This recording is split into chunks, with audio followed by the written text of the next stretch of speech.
Well, my name is Didi Stewart, and I'm an associate professor at Berklee. I've been teaching at Berklee for 13 years now. The interesting thing about this course is that it covers 5 decades of pop and rock music. We're obviously going to focus on vocal technique, which is very important for rock, and I've done a lot of work in developing the technique specifically for pop and rock singers, that it's a non-traditional approach, and a lot of it is done visually for that reason. We're also focusing on styles to see the differences between decades and how the music has progressed, and that's something that I've tried to capture in the course, is the progression and development of this music over time. Starting in the 1950s, the first lesson is rock and roll, 50s rock and roll, Chuck Berry, Little Richard, all the great old rockers, and then some pop singers of that time, just to juxtapose those and get a sense, to see the development later, how pop and rock branch off a bit from each other. Some of the other styles covered pre-Beatles, early 60s, which is the Phil Spector and girl group era, British Invasion, folk rock, psychedelic era, which is one of my favorites, progressive rock. There's a whole lesson on singer-songwriters, which I thought was really essential. 80s, 70s soft rock, all the way up to alternative and present day. So as you can see, it covers an enormous amount of time and an enormous amount of styles. Some of the singers who are covered and are taken very seriously, a lot of people ask me, you're not going to say that Bob Dylan is a great singer. And I said, well, I'm going to say he's a great interpreter, because he is.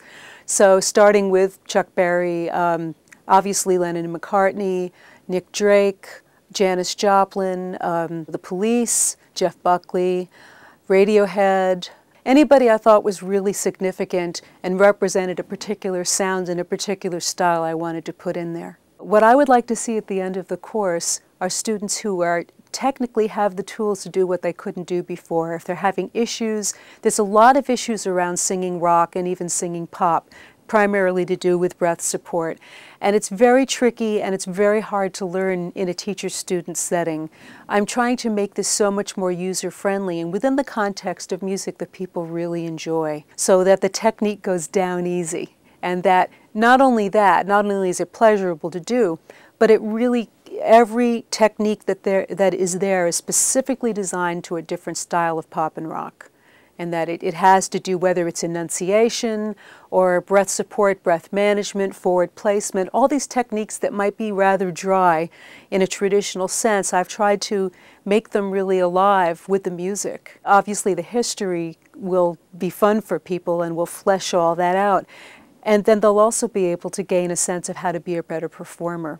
We're definitely touching on eye contact, facial expression, all the way to, not dance, but movement, effective movement to make better use of your stage area, and in ways that are easy for people, not expecting people to get out there and rip up the dance floor, but in very simple, non-dance ways to be much more effective as a stage performer.